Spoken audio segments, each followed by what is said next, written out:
filter for the Infiniti Q50. First, remove the old one.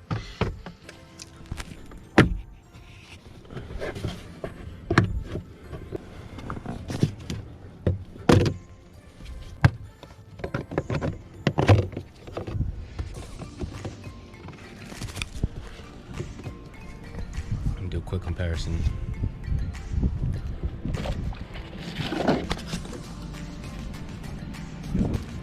OEM filter. That.